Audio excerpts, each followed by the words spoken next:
Selamat sore, saudara-saudara. Sore, Selamat malam. malam. Puji Tuhan, hari ini kita boleh datang tempat ini, kita boleh berkumpul. Kita mau datang kepada Tuhan dengan membawa segenap hati dan jiwa kita. Kita mau meninggikan, memuliakan nama Tuhan. Saya ajak kita semua bangkit berdiri. Kita nyanyikan pujian pertama kita dengan segenap hati. Dengan segenap hati,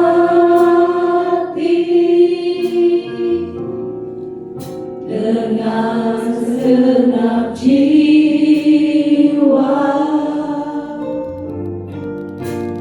dengan kekuatanku, ku sembah Kau Tuhan. Dalam kekudusan-Mu,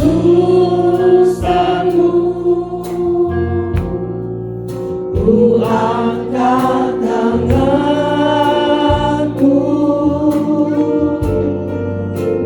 ku rindu selalu dalam hadirat-Mu.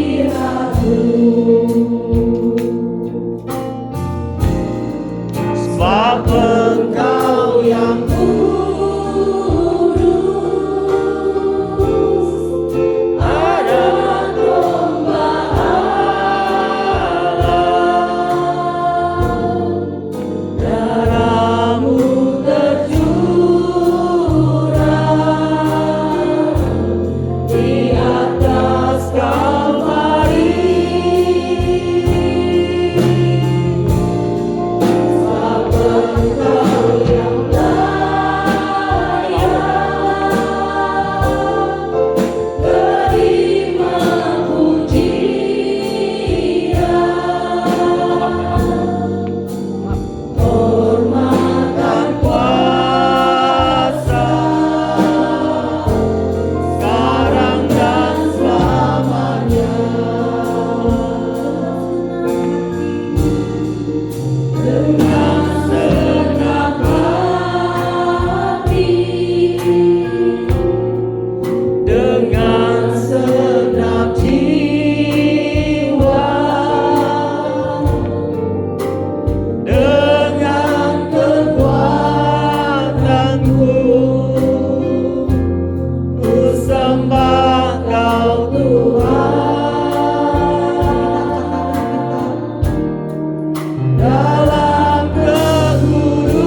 kasih Tuhan atas anugerah-Mu yang begitu besar dalam hidup kami, yang kami tidak bisa membalasnya dengan kekuatan kami Tuhan, tapi dengan pengabdian kami, keyakinan kami akan kuasa dan firman-Mu. Kami belajar menjadi orang yang tahu berterima kasih, membalas segala kebaikan Tuhan yang Tuhan sudah berikan dalam hidup kami. Terima kasih Tuhan, malam ini kami sehati, kami sepakat, kami sejiwa, sepikir, setujuan. Kami ingin memuliakan Tuhan di dalam ibadah kami. Tidak ada ilah lain yang kami puji selain Engkau, Allah yang kudus, Allah yang bertata di tempat yang suci, yang menghendaki kami hidup suci agar kami bisa berhubungan dengan-Mu ya Tuhan. Terima kasih kalau pada malam ini kami diberi kekuatan, kemenangan. Kami boleh datang dengan penuh sukacita karena kami rindu untuk diberkati dan diurapi ya Bapa. Berkati ibadah pada malam ini Tuhan.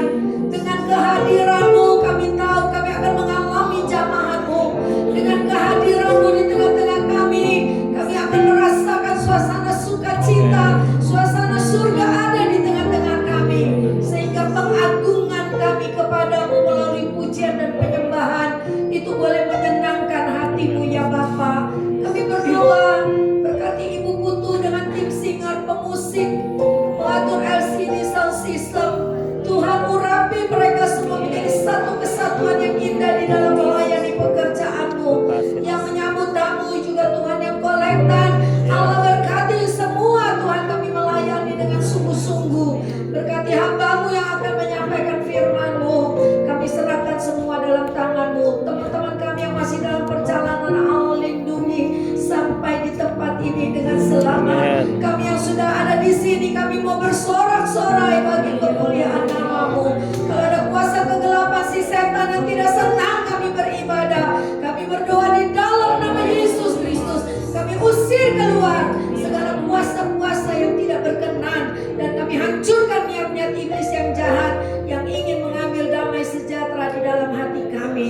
Terima kasih Tuhan, kami buka ibadah pada malam ini hanya di dalam satu nama yang indah, Tuhan Yesus Kristus, Allah dan Juru Selamat kami yang hidup. Haleluya, haleluya Yesus, amin.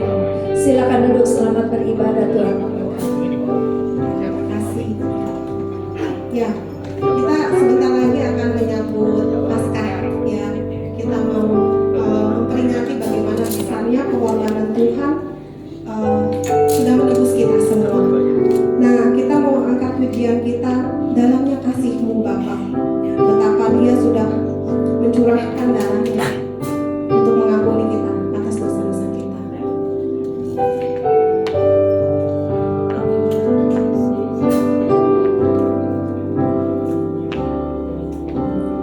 Dalamnya kasih-Mu Bapa, lebih dari segalanya, berkorban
jadi orang benar? Kalau ditanya begitu mungkin kita nggak ada yang berani angkat tangan ya. Tapi kita percaya setelah kita ditebus, kita dibenarkan ya. Dan firman Tuhan berkata, jalan hidup orang benar itu seperti cahaya fajar yang kian bertambah terang sampai rembang tengah hari. Dan apabila ia jatuh, tidaklah sampai tergeletak sebab Tuhan menopang tangannya. Amin Bapak Ibu. Amin. Kita nyanyikan pujian jalan hidup orang benar. Tetap berdiri ya, kita berdoa.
bergoyang ya?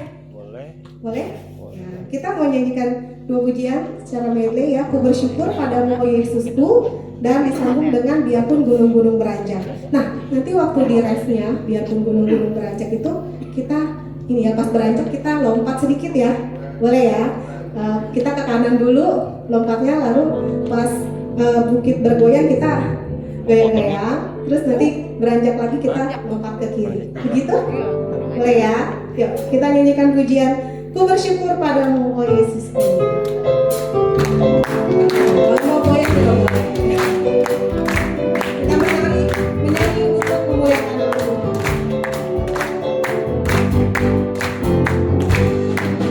Ku bersyukur padamu oh Yesusku, karena pertolonganmu kepadaku. Tiada hari tanpa mengucap syukur, sebab kasih setiamu padaku. Ku bersyukur padamu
persilahkan pada Ibu Angel, boleh maju ke depan.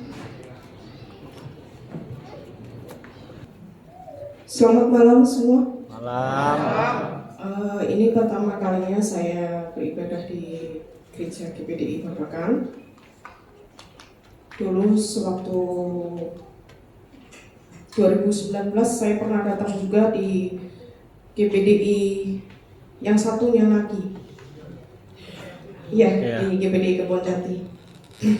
Waktu itu baru awal-awal nikah. Perkenalkan, nama saya Angelia Purwanti, biasa dipanggil Lia, baik di kalangan gereja di tempat kami maupun di kalangan keluarga. Saya anak tunggal dari ibu saya. Ibu saya telah dipanggil Tuhan tahun 2021 kemarin. Bapak saya jauh meninggal ketika saya umur 8 tahun. Tahun 1990. Bapak ibu saya menikah beda agama. Bapak saya Muslim, ibu saya Kristen. Karena pada waktu itu menikah beda agama masih diperbolehkan di catatan sipil. Itu sedikit perkenalan tentang saya. Kesaksian saya ini berbicara tentang luka hati. Ketika saya kecil, saya sering ikut pindah-pindah dari nenek saya waktu sekolah SD, terus ikut saudara di Jepara, pernah juga jadi asisten rumah tangga, ikut saudara di Semarang juga. Hingga suatu saat ketika tahun 2009, saya sama ibu saya, karena saya sering berontak waktu di Semarang, sering kabur dari rumah, istilah orang Jawa minggat. Itu membuat sepupu saya jengah dengan kelakuan saya. Ya akhirnya sepupu saya bilang, saya nggak mau dia tinggal di rumah saya. Karena ibu berat sama saya, akhirnya kami berdua pindah ke Purwodadi. Pada waktu itu saya kembali lagi masuk ke gereja. Ibu saya masih tetap di gereja. Dan pada waktu itu sekitaran tahun 2009 ketika saya sudah pulang ke Purwodadi, ibu saya hampir selalu mengingatkan saya, kamu boleh pacaran, tapi jangan sekali-kali kamu melanggar. Kalau sampai kamu melanggar dan hamil, saya nggak segan-segan buat membunuh kamu. Hal itu dikatakan berulang kali. Saya sebagai anak bertanda tanya, ini kenapa toh? Kok sering banget ibu saya bicara seperti ini? Hingga akhirnya saya bertanya, kenapa sih bu selalu ngomong seperti itu ke saya? Ibu saya bilang, nanti suatu saat kamu tahu sendiri. Hingga akhirnya suatu hari saya bilang sama ibu saya mau masuk ke kamar, mau ngerapiin baju di lemari. Baju di lemari berantakan. Iya, nanti sekalian baju ibu ya dirapiin. Iya. Selesai merapikan baju-baju saya, lalu saya merapikan baju-baju ibu saya. Di tumpukan baju paling bawah, saya temukan map. Di dalam map itu ada berbagai macam surat-surat penting. Ada surat baptis ibu saya, akta nikah, akta kelahiran saya. Karena saya orangnya ingin tahu, saya buka satu-satu. Saya lihat-lihat. Dari sekian itu ada yang mencuri perhatian saya. Ibu saya menikah Juni tahun 82. Sedangkan saya lahir Oktober 82. Di waktu yang sesingkat itu, gak mungkin seorang janin itu bisa lahir dan menjadi manusia hidup sampai sekarang, itu gak mungkin. Logikanya pasti mati. karena pertumbuhan janin di usia itu belum maksimal, belum normal. Lalu saya diam untuk sekitar 2 harian. Tetap biasa komunikasi sama ibu saya. Jadi akhirnya suatu sore ibu saya ngomong seperti itu lagi. Kamu boleh pacaran, tapi jangan sekali-kali melanggar. Lalu saya katakan, saya tahu kenapa ibu bicara seperti itu. Kenapa? Karena ibu hamil di luar nikah kan. Saya langsung bicara seperti itu. Kok kamu tahu? Siapa yang ngasih tahu? Nggak ada yang ngasih tahu. Tapi bukti yang ada di lemari itu membuat saya mengerti kenapa ibu selalu ngomong seperti itu. Pada waktu itu ibu saya bukan kasih penjelasan, bukannya ngasih pengakuan, iya saya melakukannya, tapi malah marah-marah ke saya. Kamu itu ingin tahu apa yang disimpan oleh orang tua kamu. Ya karena ibu nggak terus terang, nggak jujur sama saya. Bagi saya, jujur yang menyakitkan itu jauh lebih baik, jauh bisa saya terima daripada kebohongan yang ditutup-tutupi, yang pada akhirnya nanti saya tahu itu justru akan menyakitkan buat saya. Dan dari kejadian itu, setiap kali saya berantem sama ibu saya selalu mengungkit ke arah sana. Iya, karena saya nggak diinginkan, makanya ibu bersikap seperti ini, dan itu berulang kali saya lakukan. Hingga akhirnya saya bekerja pada satu bos. Di situ saya mengerjakan rakitan elektro. Kebetulan bos saya juga anak Tuhan. Saya diajak ke acara seperti persekutuan keluarga, dan di situ ada mentor rohani, ke persekutuan pengajaran namanya. Di situ ada mentornya. Saya kemudian sharing tentang apa yang saya alami, dan mentor itu memposisikan sebagai ibu saya. Saya mewakili ibu kamu. Saya minta maaf ya kalau saya pernah salah sama kamu. Berat banget waktu itu untuk mengatakan iya. Tapi pada akhirnya saya mengatakan iya. Saya memaafkan ibu saya. Nanti setelah sampai rumah, kamu datang ke ibu kamu, minta maaf, sujud di kakinya. Dan pada saat saya pulang, saya minta maaf ke ibu saya sambil meraung menangis, karena saya tahu apa yang saya lakukan itu melukai ibu saya. Tapi jujur, hidup dengan kondisi tertolak itu juga menyakitkan. Pada saat saya masih tertolak dengan masa lalu ibu saya seperti itu, saya berulang kali mencoba bunuh diri.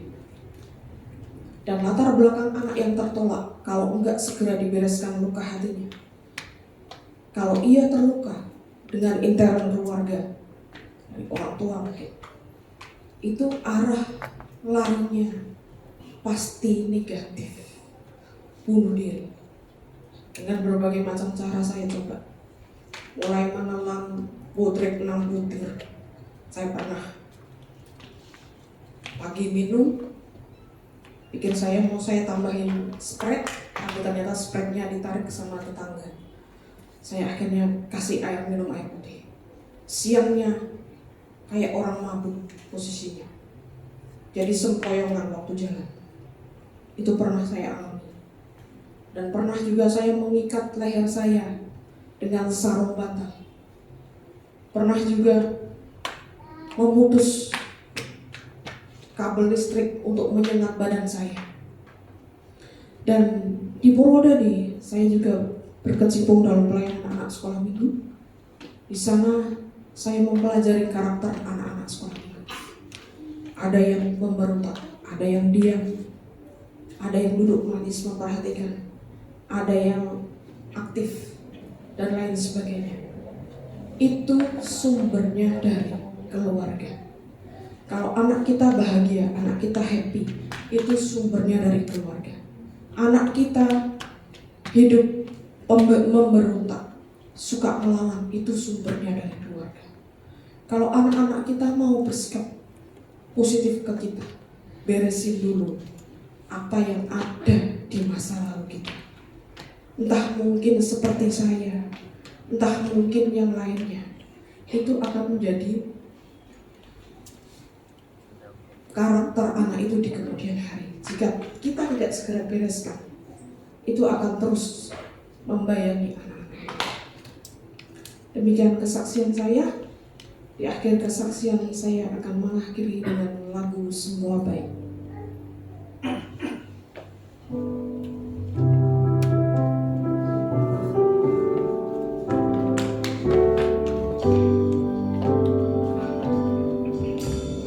Dari semula telah kau tetapkan hidupku dalam tanganmu, dalam rencanamu Tuhan.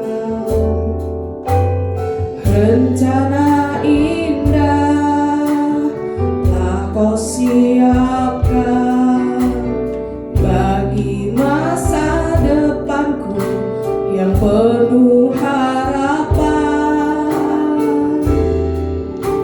Semua baik, semua baik, apa yang telah kau perbuat di dalam hidupku. Semua baik, sungguh teramat baik, kau jadikan hidupku berarti. Mari saya ajak semua untuk berdiri. Dari semula telah kau tetapkan hidupku dalam tanganmu, dalam rencanamu Tuhan. Rencana indah telah kau siapkan bagi masa depanku yang penuh harapan.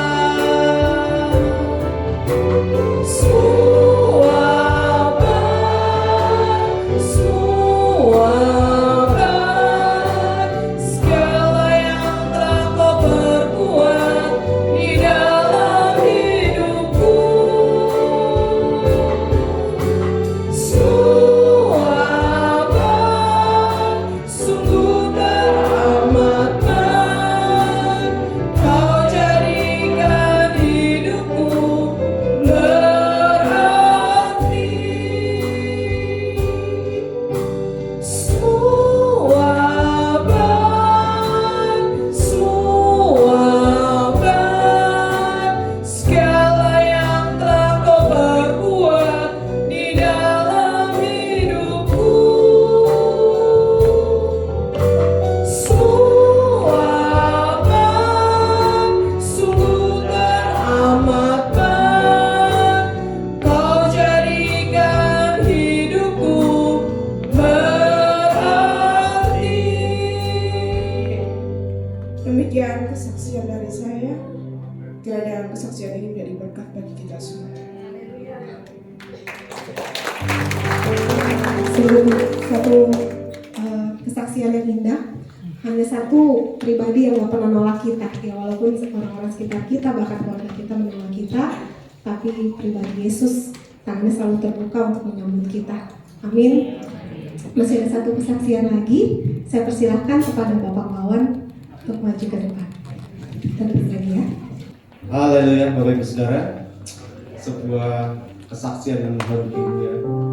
Saya percaya Ibu Angel ya tadi ya, imannya sangat kuat sampai hari ini di ruangan ini. Dan saya percaya setiap puji-pujian yang kita naikkan mempunyai kuasa. Baik, saya akan memuji manis kau dengar.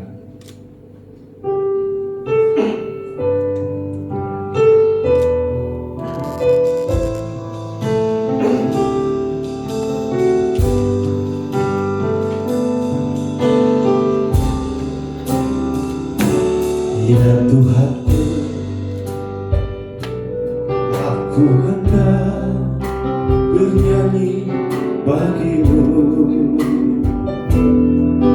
selama ku hidup. Ya Allahku, aku hendak bermasmur bagimu selagi ku ada. Inilah yang ku renungkan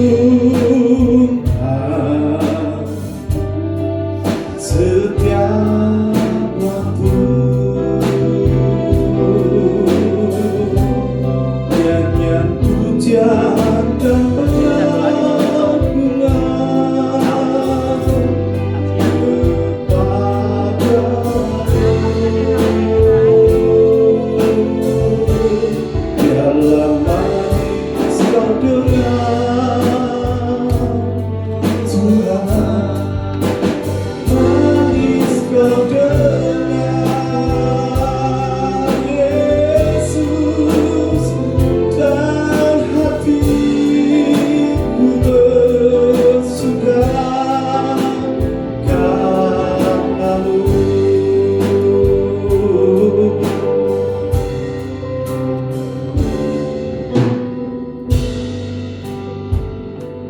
aku hendak bernyanyi bagimu selama ku hidup. Ya Allahku, aku hendak bermasmur bagimu selagi ku ada. Inilah yang ku renungkan setiap waktu. Nyanyian pujian dan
Puji nama Tuhan.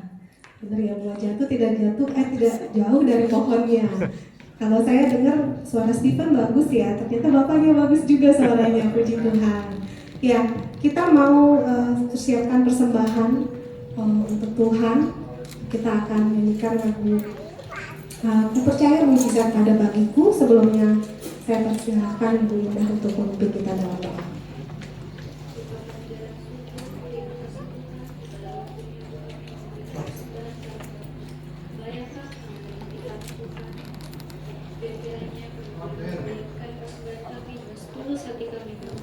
Dan persembahan kami keluarga guna untuk pelayanan Tuhan kami serahkan persembahan kami dan tangan Bapa hanya di dalam nama Tuhan Yesus Kristus. Haleluya.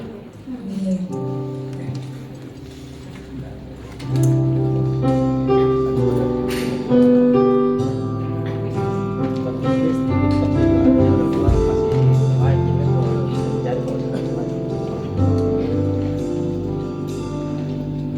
Segala yang terjadi dalam hidupku ini, semua ada dalam rancangan-Mu.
Ibu Novi. Bapa surga yang kami puji dan sembah dalam nama Yesus, kami yakin dan percaya Tuhan tiada yang mustahil bagi Engkau ya Bapa. Bapa, kami sudah menaikkan puji-pujian, biarlah apa yang sudah kami naikkan Tuhan boleh mengharumkan bagi kerajaan-Mu ya Bapa. Oh sebentar Tuhan Yesus, kami siapkan hati dan pikiran kami Tuhan, layakkan kami Tuhan untuk dapat menerima firman-Mu. Biarlah apa Tuhan yang disampaikan daripada-Mu Tuhan hanya berasal dari Engkau saja ya Tuhan. Kami siap Tuhan menerima firman-Mu. Kami balaskan doa ini hanya di dalam nama Tuhan Yesus Kristus. Haleluya, amin. Silakan duduk. Salam sejahtera dalam kasih Kristus. Kita harus merasa berbahagia bila kita ada di dalam rumah Tuhan. Amin. Ya, kita harus merasa berbahagia. Bukan ada di luar, bukan ada di tempat-tempat yang lain, tapi kita harus merasa berbahagia bila ada di dalam rumah Tuhan. Tadi tuh saya duduk dari awal saya bilang begini ya, ini sound systemnya bagus banget malam ini gitu ya. Padahal suara orang-orangnya pada merdu ya. Suara WL-nya tuh ya bagus banget ya. Sama suara Ibu Lia ya. Ibu Angelia ya. Sama ya. Sama Pak Wawan ya. Ya itu semua kita persembahkan kepada Tuhan ya. Segala keindahan kita persembahkan kepada Tuhan. Bukan untuk kemuliaan kita, tapi untuk kemuliaan Tuhan. Ibu Angelia itu atau Lia katanya tadi ya, Ibu Lia itu adalah istri Yohanes. Yohanes ini jemaat GPDI Bakti juga ya. Pemuda di sini setelah menikah baru pindah ke Jawa ya. Yohanesnya saya ingat sekali. Malam ini dia boleh datang beribadah bersama kita. Dia menjadi tamu di sini. Kalau setiap datang kami harap bisa bergabung di keluarga Sekina ya. Puji Tuhan. Tadi datang siapa yang belum tersenyum coba tunjuk tangan. Tadi waktu datang, aduh saya lupa tersenyum nih gitu ya. Ada nggak yang belum tersenyum? Coba saya mau lihat. Coba nengok kiri kanan senyum. Nggak usah ngomong, senyum aja. Malah ketawa ya, disuruh tersenyum malah ketawa ya. Soalnya tadi saya dengar lagu Hotline, dengar radio Hotline bilang begini. Orang Rusia itu nggak pernah tersenyum. Waduh. Orang Rusia, terus saya cari, itu googling kan ya, kenapa orang Rusia tidak pernah tersenyum? Satu, mereka kalau mau jaga wibawa. Dua, kita kalau tersenyum sama orang yang nggak dikenal bisa dianggap cacat mental. Waduh gawat ya, tadilah kalau di Rusia masih dibilang segini.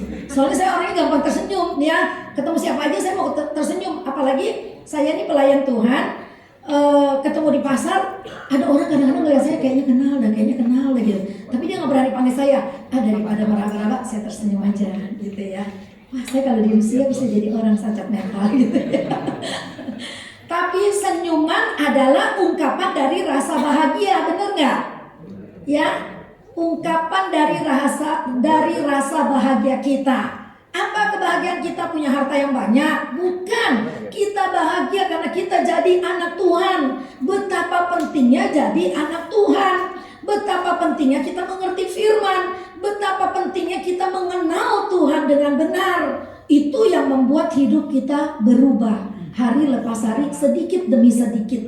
Kalau enggak, kita tiap hari maunya marah-marah. Bener gak? Bener gak? Wih, siapa yang paling keras tadi?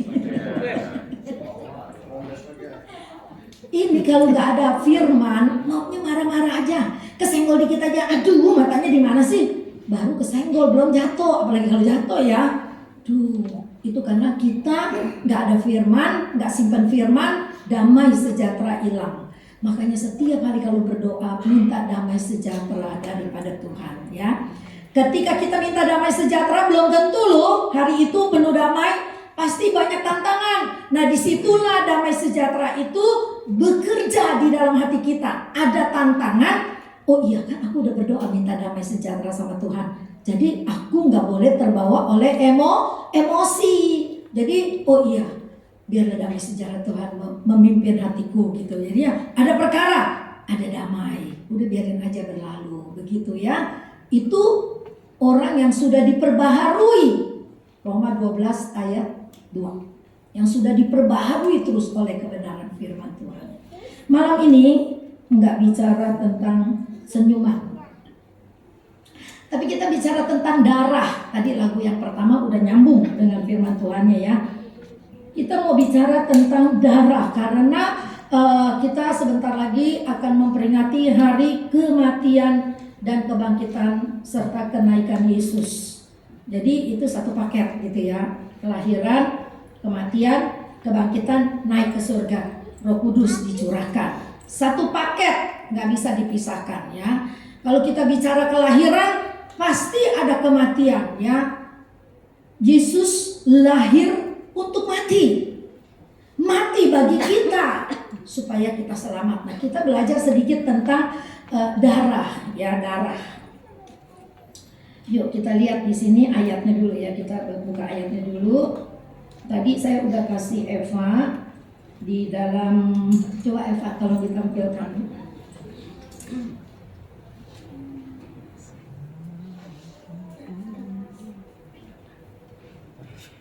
Temanya saya kasih hari ini adalah kasih. Temanya agak bombastis sedikit lah ya. Bentar ya. Tadi udah kirim ke Novi, ternyata Novi nggak bisa hadir hari ini. Saya kirim ke Eva.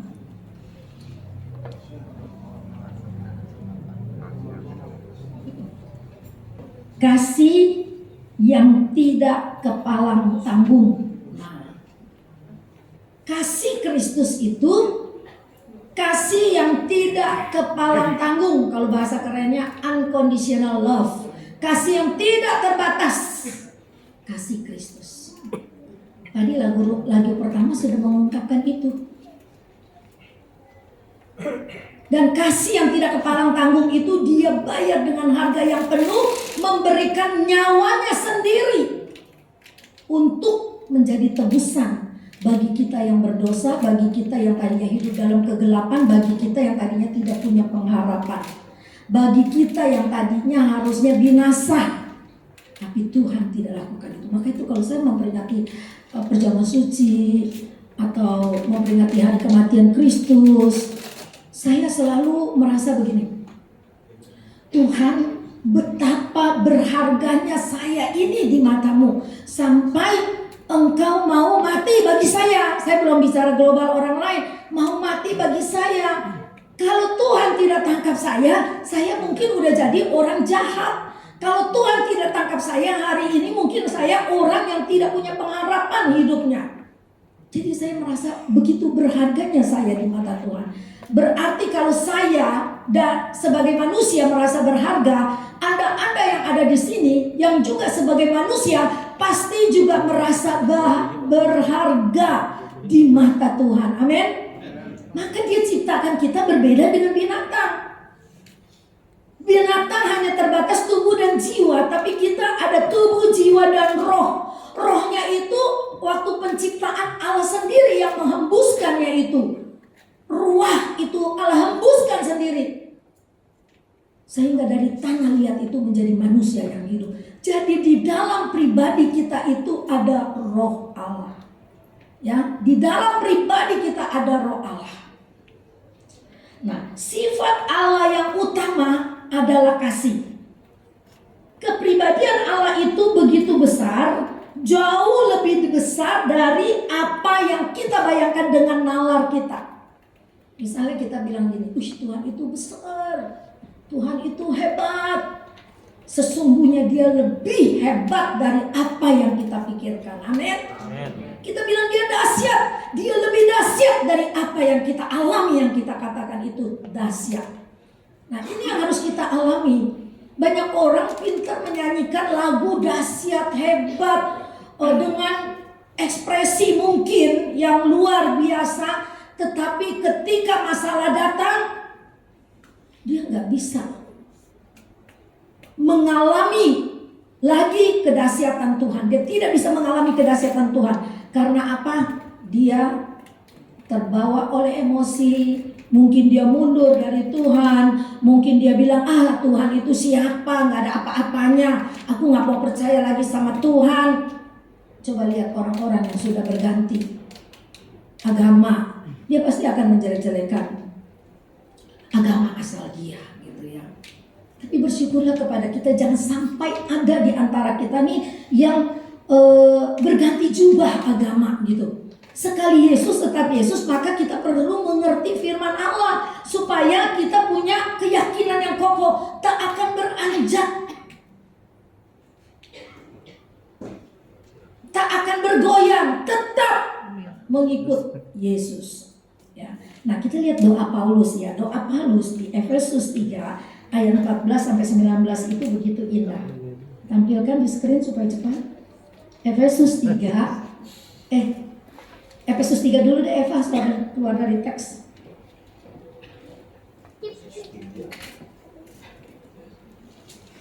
Ada doa Paulus yang begitu indah nih ya. Efesus 3 ayat yang ke-14 sampai 19. Dan ya, saya membacakan dulu dalam terjemahan lama. Saya baca bukunya itu. Di screen ditampilkan ejaan yang sekarang, ejaan baru, tapi saya akan bacakan dalam ejaan lama, bahasa sehari-hari ya, dalam bahasa Indonesia sehari-hari, terbitan Lembaga Alkitab Indonesia. Oleh sebab itulah saya berlutut di hadapan Bapa. Paulus nih yang berkata ya.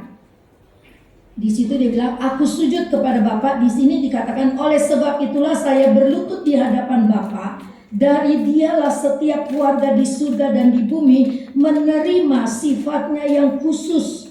Saya berdoa semoga Allah yang maha mulia berkenan untuk menguatkan batinmu dengan rohnya. Semoga karena kalian percaya kepada Kristus, Kristus tinggal di dalam hatimu dan hidupmu didasarkan dan dikuasai oleh kasih. Saya berdoa semoga bersama-sama dengan semua umat Allah kalian dapat menyelami betapa luasnya dan panjangnya serta tingginya dan dalamnya kasih Kristus yang dengan akal manusia tidak dapat dipahami sedalam-dalamnya. Semoga kalian mengenal kasih Kristus itu sehingga kalian penuh dengan kepribadian Allah yang sempurna. Ini doa Paulus agar kita nih umat Allah dapat mengenal kasih yang tidak kepalang tanggung itu. Bukan hanya bilang Allah itu kasih, tapi kita nggak ngerti kasihnya itu seperti apa sih gitu ya. Kasihnya tuh seperti apa gitu. Saya banyak mengalami mujizat di dalam hidup saya. Ada beberapa hal yang tidak berani saya saksikan, takut itu menjadi satu kesombongan. Tapi saya berdoa kepada Tuhan, Tuhan, Engkau sungguh luar biasa. Baru ada di pikiran, Allah sediakan. Baru ada di pikiran, Allah sediakan. Sampai saya bilang, Tuhan, Engkau bekerja lebih dari apa yang kudoakan. Aku gak minta, baru mikir, Tuhan sediakan. Saya ingin saudara-saudara semua juga mengalami apa yang saya alami. Mikirnya tentu yang baik, bukan mikir, aduh aku mau selingkuhanku diakui oleh istri tuaku, gak bakal dijawab sama Tuhan. Malah jalan kesandung nanti. Tuhan ingetin, doamu salah. Atau Tuhan, supaya goal nih bisnisnya berapa, bisnis yang bukan menurut kehendak Tuhan. Jangan ya, jangan. Jadi biarlah manis kau dengar Tuhan. Raja Daud berdoa begitu. Apa yang ada dalam hati dan pikiran kita itu biarlah manis kedengarannya kepada Tuhan ya. Untuk mengenal kasih Tuhan, kita mengalami banyak proses dalam kehidupan kita ya. Jadi kita akhirnya tahu Tuhan itu penuh kasih, benar, bertahan dalam krisis. Jadi kita tuh sedikit-sedikit mesti ngulangin firman Tuhan. Minggu lalu khotbahnya judulnya aja lah, Anda ingat judulnya. Ketika Anda ingat judulnya nanti rentetannya akan keluar. Ketika Anda ingat satu baris kata nanti rentetannya akan keluar. Itu pekerjaan Roh Kudus seperti itu. Tapi kalau Anda lupa bagaimana Roh Kudus mau bekerja, lupa judulnya aja apa. Nanti minggu depan kita bicara tentang Roh Kudus, tapi hari ini saya mau bicara tentang darah. Untuk dapat menebus kita semua, Tuhan harus kehilangan segala-galanya. Maka dikatakan dia datang ke dalam dunia, dia hidup sebagai manusia supaya kita bisa lihat pribadi dia yang sempurna, kasihnya yang tidak terbatas itu nyata, bukan teori. Nah, kenapa dia harus datang ke dalam dunia ini? Untuk membuktikan bahwa dia itu memang nyata, dia itu ada. Yesus pernah jadi manusia seutuhnya 100%. Ketika dia jadi manusia, dia tidak ambil keilahiannya. Oh, batu diubah jadi roti. Dia tidak lakukan itu.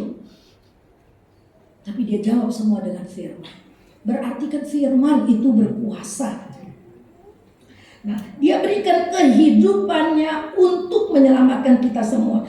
Harga penebusan itu adalah darah Yesus. Maka kita baca ayat yang tadi Eva tampilkan. 1 Petrus 1 ayat 18 sampai 19.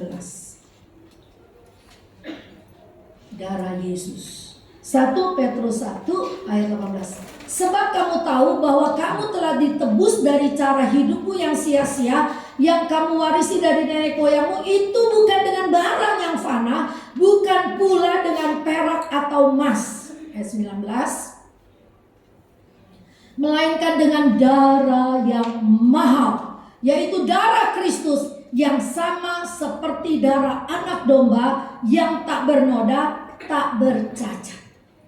Sama seperti darah anak domba itu maksudnya waktu di dalam perjanjian lama, setiap 1 tahun sekali imam besar harus membawa korban domba yang tidak bercacat, tidak bernoda, domba yang gemuk, yang sehat, itu untuk dipersembahkan bagi pengampunan dosa bangsa Israel pada waktu itu. Nah, lihat di dalam 1 Petrus dikatakan di dalam perjanjian yang baru, dia menebus kita dengan darah yang mahal, yaitu darahnya sendiri. Nah, bicara darah, darah adalah nyawa. Darah adalah nyawa. Nyawa itu adalah kehidupan. Jadi bukan sekedar darah aja ya. Wah, kepotong, darahku ada. Darah itu nyawa.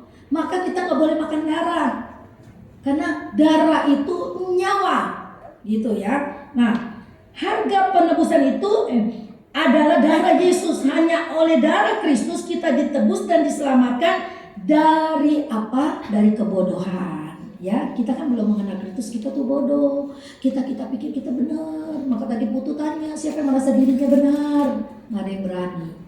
Kan kata Tuhan, siapa yang di sini yang merasa benar tidak berdosa, lempar perempuan yang berzina itu dengan batu. Tidak ada yang berani lempar karena semua orang sudah berdosa di hadapan Tuhan. Maka karena kita berdosa di hadapan Tuhan, Tuhan perlu selamatkan kita. Maka untuk menyelamatkan kita, Dia kirim anaknya Yesus Kristus menjadi manusia. Kita melihat sosok Dia, pribadi yang penuh kasih, pribadi yang penuh pengampunan, pribadi yang selalu penuh dengan belas kasihan, pribadi yang tidak pernah melanggar aturan, disiplin, dan memberikan contoh. Itu Yesus. Ada banyak pemimpin agama yang dianggap seperti dewa. Satu, Konghucu untuk orang Cina. Untuk orang Barat siapa? Socrates. Ya, mereka itu diagungkan seperti dewa karena ajaran yang penuh bijak. Tapi saya pernah baca buku Konghucu itu yang dikatakan orang paling bijaksana. Dia pernah bilang begini, umur 70 tahun itu, seandainya dia bilang begini, seandainya saya dikasih umur 1 tahun lagi, katanya, dia mau melakukan lebih banyak kebajikan lagi yang belum sempat dia lakukan. Dia bilang gitu, seandainya ditambah 1 tahun lagi. Dia ngomong begitu. Berarti dalam kurun waktu 0 sampai 70 tahun, dia merasa dia tidak sempurna. Walaupun orang mengagungkan dia merasa dia tidak sempurna. Ada sesuatu yang belum dia lakukan. Umur 72 tahun dia meninggal. Manusia biasa, gak sempurna. Tapi Yesus Kristus yang saya dan Anda percayai, Dia manusia yang sempurna. Dia manusia yang tidak ada cacat celah. Walaupun orang Farisi, Saduki ingin mencelakakan dia, menjebak dia dengan pertanyaan-pertanyaan, menjebak dia dengan peraturan-peraturan Sabat, tidak ada yang dilanggar oleh dia. Sampai mati. Umur berapa matinya? 33,5 tahun. Berapa dia melayani? Dari umur 30 baru melayani. Jadi 30 sampai 33,5. 3 tahun setengah pengajarannya, teladannya sampai hari ini tidak pernah tercela, tidak pernah dilupakan orang. Orang mungkin udah lupa sama Kongfucu, orang mungkin udah lupa sama Socrates, kecuali yang suka bicara, suka belajar filsafat. Tapi orang tidak pernah lupa kepada Tuhan Yesus Kristus. Amin. Walaupun dunia terus mencecar, apalagi orang-orang yang sudah tidak percaya kepada dia terus menjelek-jelekan dia, tapi kebenaran itu tidak pernah berubah. Tetap orang percaya kepada Tuhan. Saya tetap percaya kepada Kristus, walaupun banyak orang menentang begini begitu, mayatnya dicuri. Ya, saya tetap percaya kepada Kristus. Kenapa? Karena saya mengalami kuasa kasih, kuasa kematian, kuasa kebangkitan Kristus. Nah, kembali kepada darah. Mengapa harus darah? Ya, mengapa harus darah? Perjanjian Lama memberikan jawaban yang cukup jelas. Nyawa atau kehidupan ada di dalam darah. Kita baca Imamat 17 ayat 11. Ketika Musa memberikan hukum-hukum yang harus dipatuhi, harus sesuai dengan prinsip-prinsip Allah. Ya, Imamat 17 ayat 11. Bukan ini. Ini belakangan. Imamat 17 ayat 11. Apa terbalik? Iya, bicara darah adalah nyawa. Karena nyawa makhluk ada di dalam darahnya, dan aku telah memberikan darah itu kepadamu. Ini sebelum Yesus Kristus. Di Imamat sudah bilang begini. Aku telah memberikan darah itu kepadamu di atas mezbah untuk mengadakan pendamaian bagi nyawamu. Karena darah mengadakan pendamaian dengan perantaraan nyawa. Maka di Taman Eden, ketika Adam dan Hawa mencari daun, kayak daun jati kali gede gitu ya, untuk menutupi kemaluannya, Tuhan ganti dengan kulit. Manusia mencari apa yang dengan pikirannya yang pendek itu, malu, cepat tutupin dengan daun. Itu aja udah bicara pengorbanan Kristus. Tuhan berikan kulit binatang. Untuk mendapatkan kulit binatang bagaimana? Tentu harus ada pertumpahan darah, benar nggak? Baru kita bisa kulitin. Jadi dari situ sudah bicara pengorbanan Kristus. Perjanjian Lama dari Kejadian sampai Wahyu nggak ada yang terputus. Semua ada benang merahnya. Ya, jadi pendamaian itu hanya bisa dilakukan dengan darah. Kalau dulu 1 tahun sekali imam besar, terus diulang lagi tahun depan, cari lagi domba yang gemuk dan tidak bercacat dan tidak bernoda, dipersembahkan lagi di atas mezbah untuk pendamaian dosa-dosa bangsa Israel. Tahun depan dilakukan lagi. Tapi ketika Kristus datang menjadi manusia cuma 1 kali pengorbanannya, darahnya sendiri untuk menebus kita. Maka itu dikatakan cuma ada 1 kali pengorbanan, tidak ada lagi. Nanti kedatangannya yang kedua kali kita akan dihakimi sesuai dengan perbuatan kita. Nah ini ya, ini kan udah nih hukum diberikan ya, Musa menyampaikan itu. Perjanjian Lama merupakan suatu nubuat mengenai darah Yesus yang dicurahkan pada kayu salib untuk untuk pendamaian. Ya, Yesaya juga bernubuat bahwa Yesus akan memberikan darah atau nyawa. Jadi kalau bicara darah, nyawa. Apa yang dinubuatkan oleh Yesaya? Kita baca Yesaya 52 ayat 12b. Yesaya 52 ayat 12b.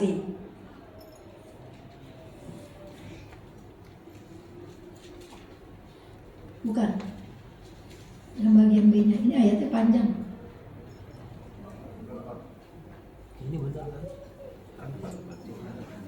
Coba 13 Pak.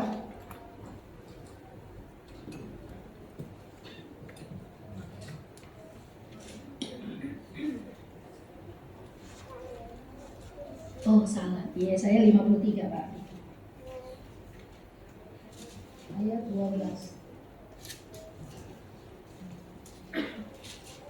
Ya. Yesaya 53, maaf salah nyatet. Yesaya 53, saya juga mesti tulis di catatan saya. Yesaya 53 ayat 12b. Saya nggak bacakan atasnya, saya fokus langsung kepada nyawa itu. Yaitu sebagai ganti karena ia telah menyerahkan nyawanya ke dalam maut. Dan karena ia terhitung di antara pemberontak. Sekalipun ia menanggung dosa banyak orang dan berdoa untuk pemberontak. Ini ayat yang kita baca ini, kita lihat ya, ini nubuatan Yesaya 700 tahun sebelum kelahiran Kristus. Nah, di sini saya bacain dalam terjemahan lamanya ya. Nanti senang sekali nih belajar ini ya, belajar tentang darah ini. Kita lihat di sini. Terjemahan lamanya bicara seperti ini ya.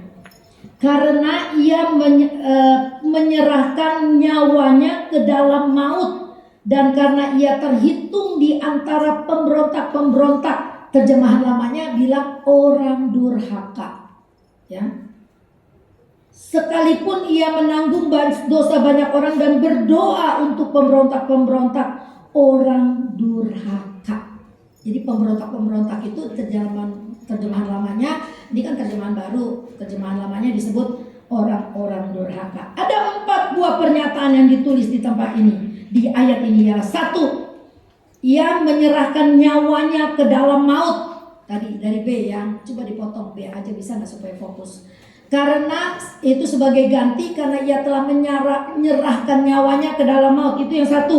2, ia diperhitungkan atau disamakan dengan pemberontak atau orang-orang durhaka. Betul, ingat nggak? Waktu kapan? Waktu disalib bersama dengan perampok, ya, disamakan dengan pemberontak atau orang durhaka. Yang ketiga, karena ia disalibkan bersama dengan itu yang tadi saya ngomong. Yang ketiga, ia menanggung atau memikul dosa banyak orang. Siapa? Kita, saya dan saudara. Dosa seluruh dunia. Ini udah ada nubuatnya. Dan itu semua digenapi di dalam Yesus Kristus. Yang keempat, sekalipun ia menanggung dosa banyak orang dan berdoa untuk pemberontak atau terjemahan nama tadi katakan apa? Orang-orang durhaka. Kapan itu Tuhan berdoa? Pada waktu sebelum dia meninggal. Dia bilang, Tuhan, ampunilah orang-orang itu. Siapa yang sudah menganiaya dia, yang sudah meludahi dia, yang sudah mencabut dia, karena mereka tidak tahu apa yang mereka lakukan. Ini semua sudah dinubuatkan 700 tahun oleh Yesaya sebelum kelahiran Kristus. Betapa hebatnya kuasa firman itu, amin. Betapa hebatnya kasih yang Allah sediakan melalui Yesus Kristus anaknya untuk menebus kita. Itulah yang saya katakan kasih yang tidak kepalang tanggung. Kasih yang tidak ada batas. Siapa yang mau menyerahkan nyawanya untuk orang yang dia tidak kenal. Tapi Tuhan ingat ciptaannya. Ya, dia ciptakan manusia sepetak segambar dengan Allah. Bukan berarti kita tuh mirip benar. Muka aku mirip nih sama Tuhan Yesus gitu ya. Bukan.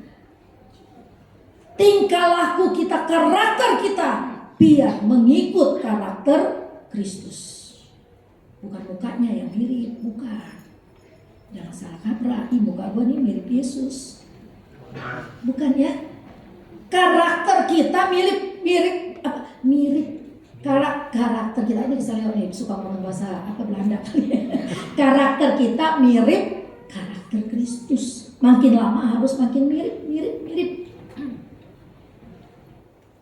Jadi orang melihat Kristus di dalam kita, bukan melihat setan. Takut ada Ibu Nila, ayo ngumpet. Kasihan, jangan sampai begitu ya. Orang lihat Kristus dalam hati kita ya. Di dalam wajah kita nih dia melihat Kristus. Ada satu pribadi yang menyenangkan. Ada satu senyuman yang bukan menggoda. Ada satu senyuman yang memberkati ya. Bukan senyuman yang menggoda loh. Jangan salah kaprah ya. Senyuman yang memberkati orang lain.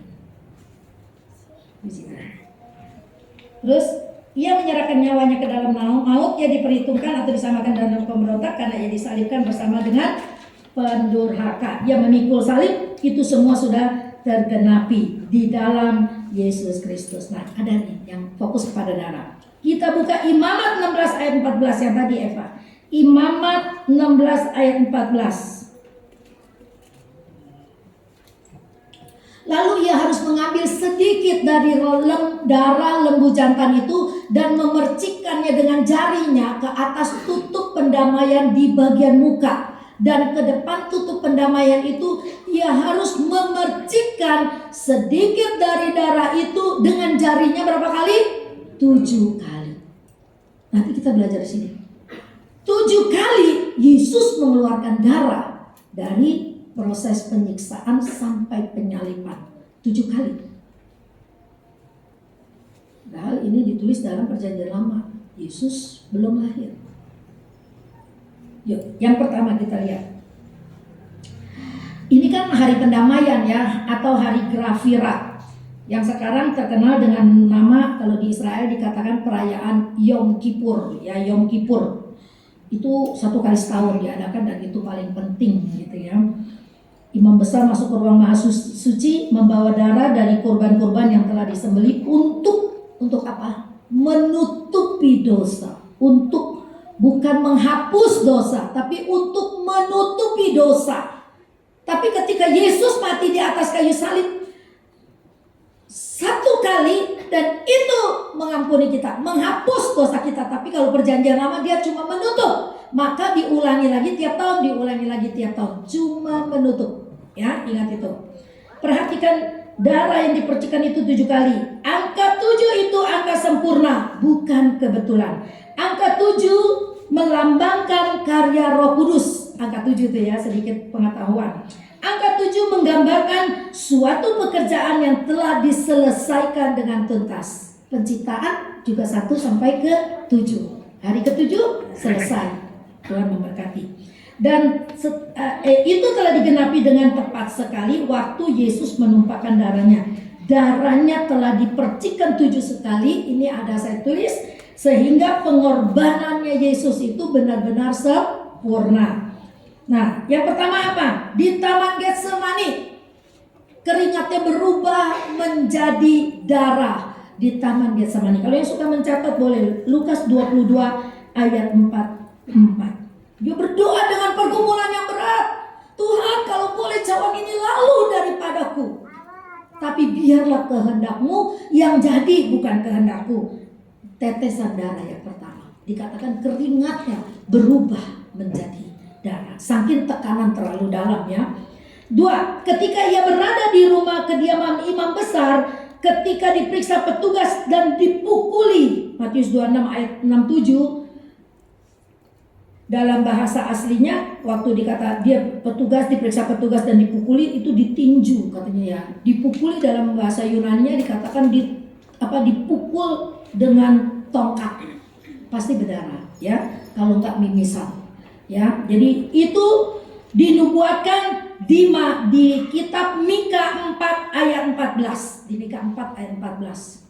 Orang-orang memukuli wajah. Waktu kami ke Israel, ada satu tempat Yesus pernah dipenjara 1 hari ya. Randy ingat nggak? Ya, itu nangis loh kita di situ loh. Kita nggak pernah tahu, nggak pernah diberitakan. Tapi di sana kita dibawa ke tempat di ruang di bawah tanah. Ya, Yesus pernah dipenjara di situ. Semua orang yang masuk situ pasti nangis. Nggak ada jendela, nggak ada apa-apa, masuk sembab pengap gitu ya. Tapi dia pernah ada di situ cuma 1 malam gitu ya. Lalu yang ketiga, yang sudah dinubuatkan juga dalam Yesaya 50 ayat 6. Ia tidak melawan, dia memberikan dirinya jadi korban, dicambuk dengan cambuk Romawi. Ada gambarnya tuh ya, dicambuk dengan cambuk Romawi. Cambuk Romawi itu bukan main-main, itu dirancang, dibuat memang untuk menyiksa. Kejamnya seperti itu ya. Itu cambuk dibuat memang khusus untuk menyiksa. Siapa yang mau disiksa? Orang yang tidak bersalah sama sekali. Yesus Kristus disiksa. Seperti mereka menyiksa lawan politik mereka, seperti mereka menyiksa penjahat-penjahat pada waktu itu. Dan Yesus tidak melawan loh. Dia makanya seperti domba yang tidak berdaya. Dia disesal di situ ya. Dia dicambuk. Ketika dia dicambuk gitu ya, itu dagingnya akan kecabut karena ada 3 benda tajam di situ. Nanti kamu bisa googling, cari di situ cambuk Romawi itu kayak apa. Itu dirancang khusus, ada besi-besi yang tajam, benda-benda logam. Ketika gitu tarik dagingnya copot. Soalnya bayangin, bisa nangis ya kita ya, memikirkan penderitaan Yesus seperti itu. Maka itu firman Allah bilang kepada dunia itu kebodohan. Injil itu kebodohan, ke orang mau digituin. Tapi dia gak ngerti arti keselamatan yang luar biasa. Kasihnya terlalu mahal. Lalu yang keempat, saya kalau diteruskan bisa nangis ya. Yang keempat, ini juga tumpahan darah Kristus ketika dikatakan dia sempat dipukuli gitu ya. Janggutnya ini kan orang Israel dulu berjanggut, janggutnya itu dicabut. Gak mungkin janggut dicabut gak berdarah ya. Kalau mau tahu coba di rumah ya, cabut kumis yang udah mulai panjang gitu ya. Yang kelima, apa? Mahkota duri ditancapkan. Dulu waktu saya ke Israel pertama, kita dikasih lihat pohonnya ada seperti itu di pinggir jalan. Sampai sekarang masih banyak sebenarnya pohon-pohon kemarin, tapi kita nggak dikasih lihat. Itu pohon, satu pohon gak ada daun, duri doang. Itu durinya tajam bukan main. Saya beli, terus ketusuk sedikit doang, itu darahnya terus muncrat kayak jarum gitu ya. Nah itu ditancapkan di kepalanya. Itulah pertumpahan darah yang kelima yang Yesus alami. Ya. Yang keenam, dipakukan di kayu salib. Tangannya 2 dipaku, kakinya 2 dipaku. Gak mungkin dipaku begini gak darah. Bukan di sini dipakunya ya. Bayangkan penderitaannya seperti itu. Kalau kita masih gak mau hidup benar, kalau kita masih gak mau percaya Yesus, kita itu kebangetan ya. Kita itu kebangetan banget kalau masih mau main-main dengan dosa, gak mau bertobat, kebangetan. Benar kata Tuhan Yesus, begitulah kira-kira ya.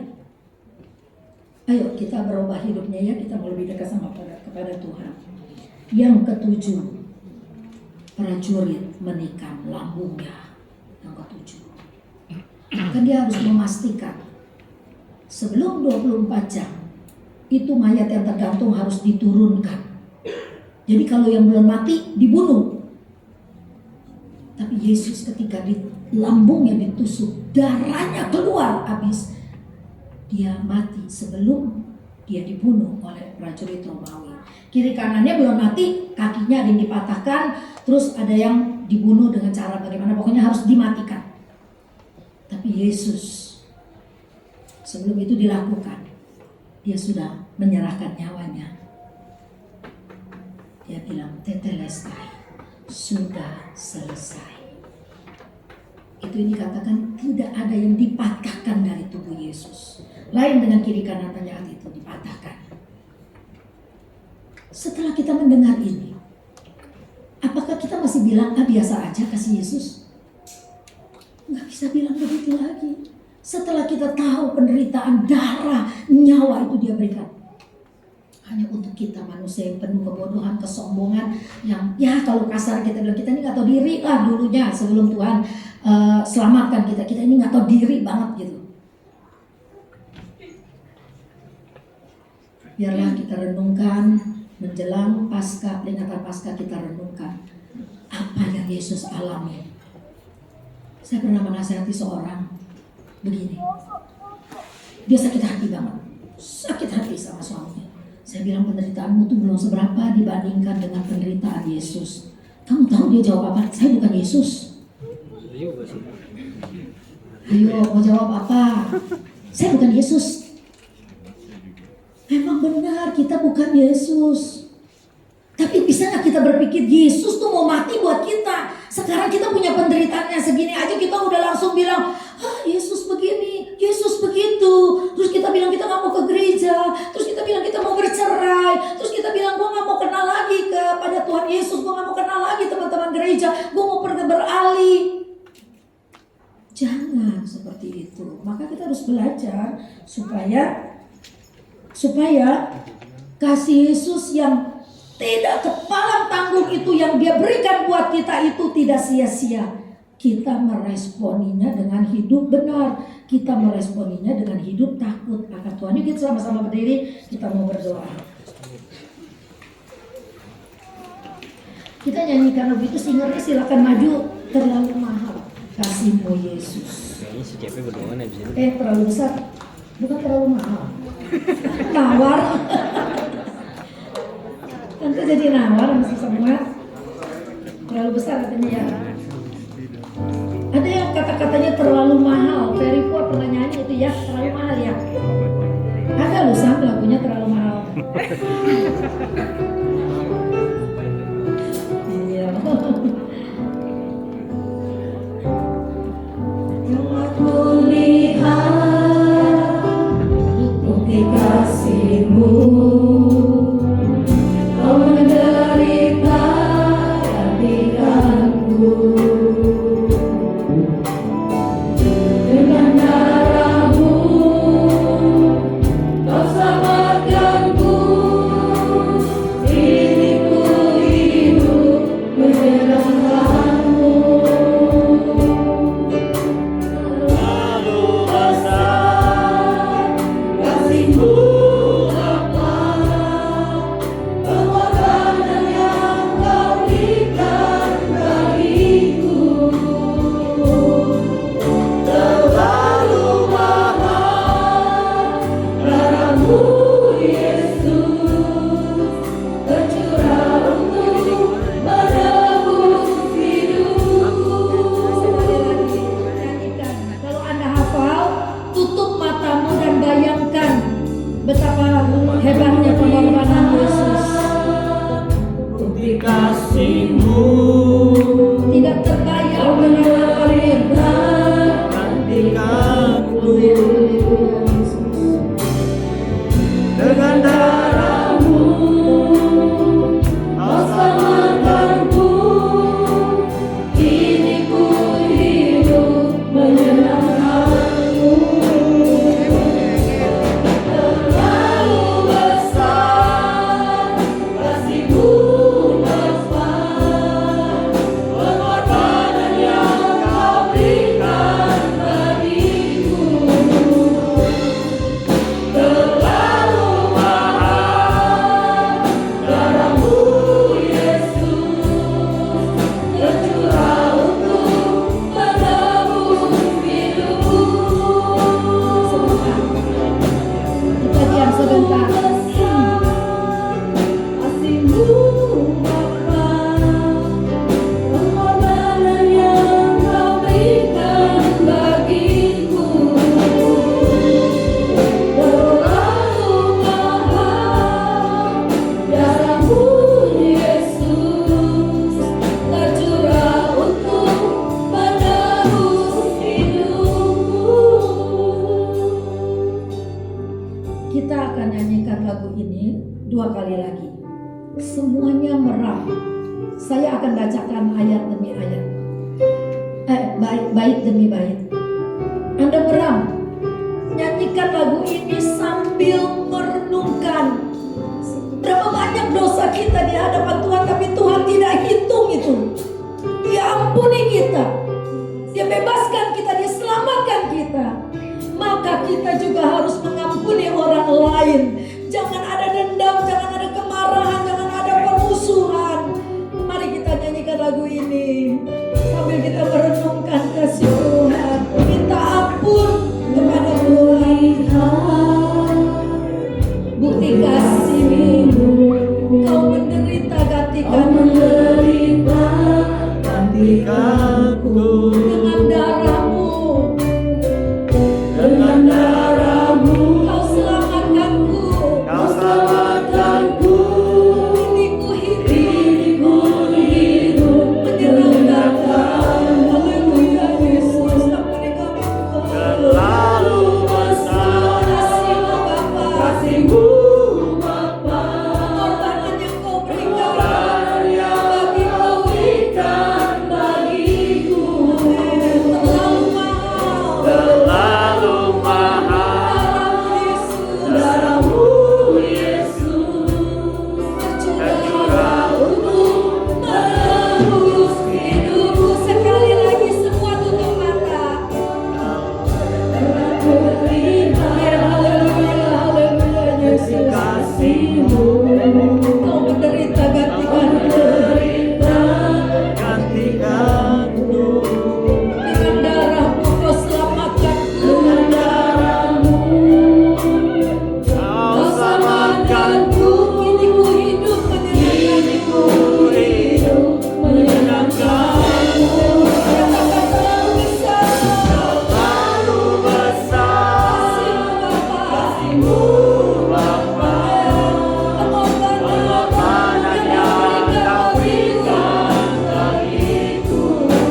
Bapak Bobi akan berdoa untuk firman Tuhan. Silakan maju ke depan. Kita tetap dalam penyembahan kepada Tuhan. Sambil mengkoreksi diri, sudahkah hidup kita menyenangkan hati Tuhan? Apakah kita menyakiti Dia tiap hari? Haleluya. Amin. Haleluya. Kalau kami ingat Tuhan, cinta-Mu kepada kami begitu besar Tuhan, kasih-Mu begitu besar Tuhan. Kami yakin Tuhan kami tidak bisa membalas kasih-Mu Tuhan Yesus. Kami bersyukur Tuhan, kami bersyukur Tuhan. Kau rela mati Tuhan, Kau rela mengorbankan nyawa-Mu Tuhan untuk menyelamatkan kami Tuhan, manusia yang sangat berdosa ini Tuhan Yesus. Kami bersyukur Tuhan kalau pada saat ini Tuhan kami boleh ada Tuhan kembali mendengarkan firman-Mu lagi Tuhan, mengingatkan lagi kami Tuhan bahwa Tuhan kasih-Mu sungguh besar Tuhan di dalam kehidupan kami Tuhan. Ajar kami Tuhan untuk tetap setia Tuhan, setia melayani-Mu Tuhan, apapun yang Kau sudah percayakan Tuhan, dalam bidang apapun Tuhan Yesus. Ajar kami Tuhan untuk setia melayani-Mu, untuk membalas kasih-Mu Tuhan yang sungguh besar Tuhan, yang sangat besar Tuhan di dalam kehidupan kami Tuhan Yesus.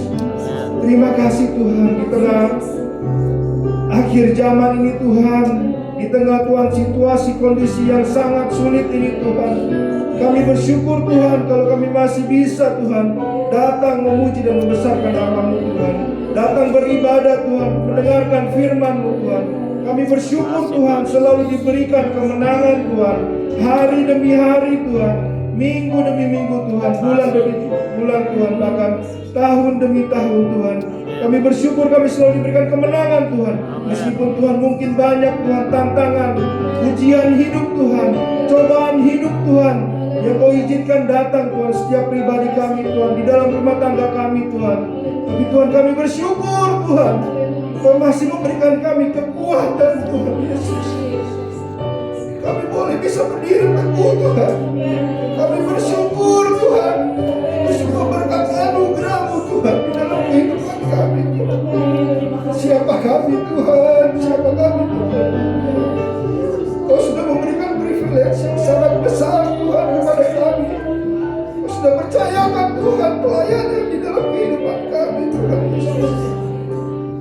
Kami bersyukur Tuhan, ampuni Tuhan segala dosa kami Tuhan Yesus, ampuni segala kesalahan kami yang seringkali kami lakukan Tuhan tanpa kami sadari atau kami sadari Tuhan Yesus. Kami mengakui bahwa kami lemah Tuhan Yesus, tanpa Engkau ya Bapa kami tidak bisa apa-apa Tuhan, tanpa Engkau Tuhan. Kami bukan siapa-siapa Tuhan, tanpa Engkau Tuhan Yesus. Kami bersyukur Tuhan, angkat kami Tuhan dalam lumpur dosa Tuhan, untuk dilayakkan Tuhan kami datang Tuhan Yesus melayani. Kami bersyukur, kami bersyukur. Terima kasih Tuhan Yesus, terima kasih. Kau berkati setiap kami Tuhan yang sudah mendengarkan firman Tuhan. Kami percaya Tuhan, hari demi hari kami selalu diteguhkan Tuhan. Iman percaya kami selalu dikuatkan Tuhan melalui firman Tuhan Yesus. Kami percaya firman-Mu yang sudah ditaburkan tidak akan berlalu dengan sia-sia Tuhan. Itu akan menjadi rema Tuhan, menjadi kekuatan Tuhan di setiap Tuhan musim kehidupan kami Tuhan Yesus. Terima kasih Tuhan Yesus, berkati Tuhan Tante Mila sudah menyampaikan firman-Mu Tuhan. Tambahkan Tuhan hikmat marifat-Mu Tuhan. Singkapkan lagi lebih lagi Tuhan Yesus firman-Mu Tuhan dalam pribadinya Tuhan. Otoritas penuh Tuhan ada Tuhan di dalam Tante Nila Tuhan, di dalam pembimbing kami Tuhan, di dalam keluarga Sekina ini Tuhan Yesus. Biarlah Tuhan keberadaan Tante Nila boleh semakin menjadi berkat Tuhan bagi setiap kami Tuhan, anak-anak-Mu Tuhan, keluarga Sekina ini ya Tuhan Yesus. Kami juga percaya Tuhan Kau sudah memberkati kami Tuhan. Kami juga percaya Tuhan firman-Mu Tuhan selalu akan menguatkan kami Tuhan Yesus. Terima kasih Tuhan, terima kasih. Kami bersyukur Tuhan. Kami percaya Tuhan Kau sudah memberkati kami Tuhan. Kami di dalam nama Tuhan Yesus, kami terima firman-Mu dengan penuh sukacita Tuhan Yesus. Haleluya. Amin. Tuhan memberkati kita semua. Kita akan memberikan persembahan yang kedua. Kita nyanyikan lagu itu terlalu mahal, terlalu besar dan terlalu mahal.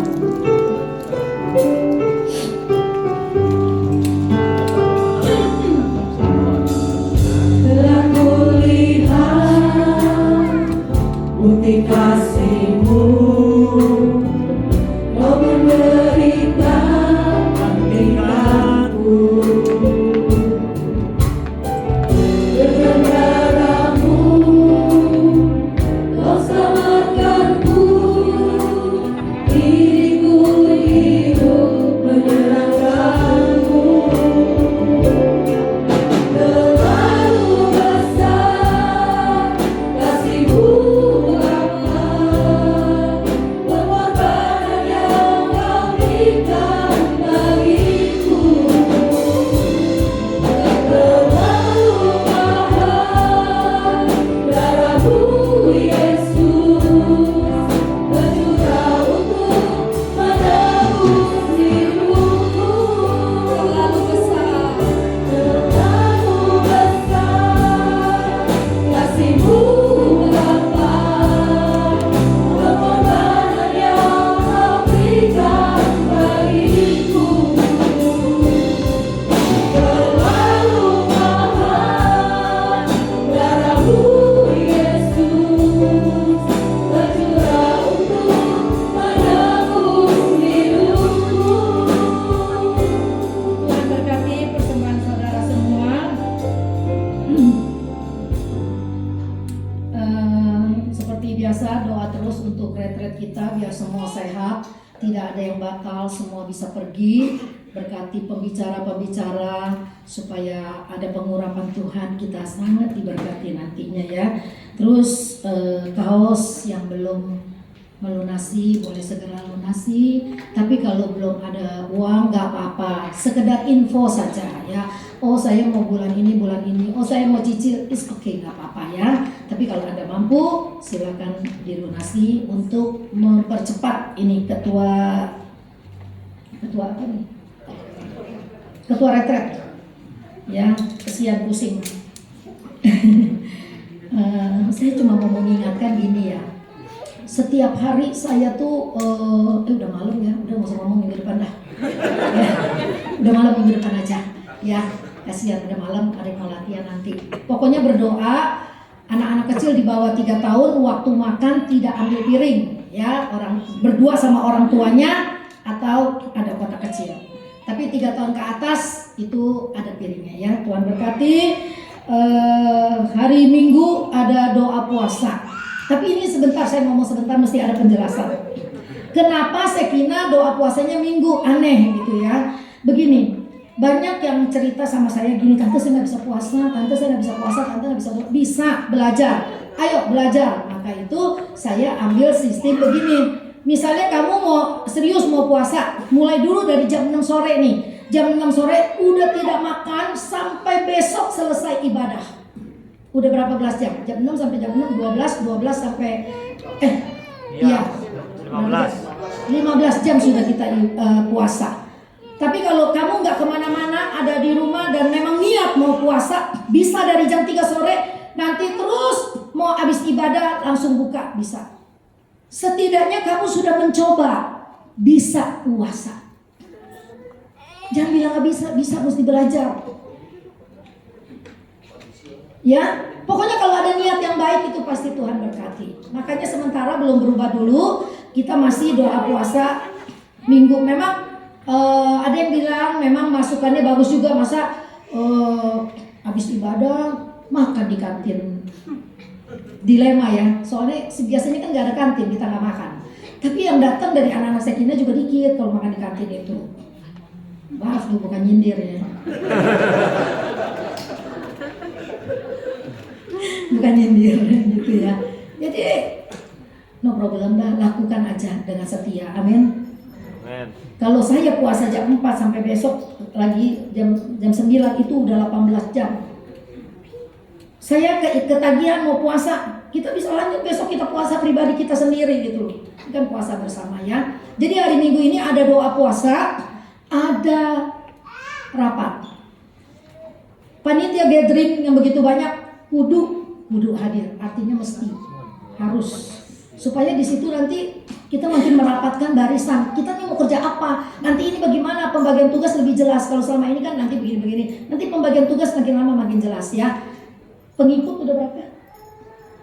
275. 280 kurang dikit. Jadi bayangkan, retret ke 1 ke 2 cuma 150-an. Sekarang 2 kali lipat. Jadi kerjaannya lebih banyak dan gesekannya makin banyak. Mungkin kita berdoa Tuhan menghancurkan gesekan-gesekan. Makanya perlu banyak doa supaya menyatukan pendapat, menyatukan visi dan misi itu lebih enak karena kita udah dasari dengan doa. Amin. Mari kita berdiri, kita mau akhiri ibadah kita. Bapa kami yang ada di dalam sorga, segala puji dan syukur kami naikkan kepadamu sebab Engkau Allah yang layak kami tinggikan, kami sanjung, kami agungkan. Terlebih lagi setelah kami belajar tentang kasih-Mu yang tidak kepalang tanggung itu Tuhan. Kasih yang tidak ada batasnya, yang luar biasa, yang tidak bisa disamakan dengan dewa-dewa manapun Tuhan. Engkau Allah yang real, nyata, ada di dalam hidup kami. Terima kasih Tuhan. Berkati firman-Mu, hamba-Mu berhenti berbicara, tapi Roh Kudus Engkau berbicara terus memberikan pemahaman kepada kami. Kalau Allah mengampuni kami sedemikian rupa, biarlah kami juga mengampuni kepada yang lain. Sehingga tidak ada perselisihan, tidak ada permusuhan. Yang ada adalah kerukunan. Itulah kami perlu sehati, sepikir, sejiwa, setujuan. Terima kasih Tuhan. Sebentar kami akan pulang. Tuhan lindungi kami yang jauh, yang dekat, yang berkendaraan, berjalan kaki, Allah lindungi. Kami berdoa secara khusus buat Yohanes dan Angelia. Mereka juga hamba-hamba Tuhan yang melayani pekerjaan Tuhan. Engkau berkati pelayanannya dimanapun Yohanes berada. Engkau berkati rumah tangganya. Kalau sudah Engkau sembuhkan luka batinnya Elia, maka dia juga boleh menjadi sarana kesembuhan bagi orang lain dengan kesaksian-kesaksiannya. Terima kasih Tuhan. Kiranya kalau Yohanes balik ke Jawa sana, Tuhan berkati dan Tuhan lindungi sertai. Teman-teman kami yang sakit Allah jamah dan sembuhkan, yang lemah Tuhan kuatkan, yang di dalam pergumulan rumah tangga Allah campur tangan supaya mereka bisa melewati masa-masa kritis, tetap kuat, tetap bertahan, tetap berdoa. Terima kasih Bapa, berkati kami semua yang sudah ambil pelayanan pada malam ini. Berkati rencana-rencana retret kami. Apapun yang kami buat, kami ingin tinggikan nama Tuhan. Kami akhiri ibadah kami ini hanya di dalam nama Tuhan Yesus Kristus yang sudah menjadi juru selamat kami yang hidup. Saudara-saudaraku, pulanglah dengan damai sejahtera Allah yang melampaui segala akal itu, memenuhi hati kita. Mulai malam ini, besok, sampai Tuhan datang, kita tetap dipenuhi damai sejahtera Tuhan. Haleluya, haleluya. Kita naikkan lagu Bapa terima kasih. Terima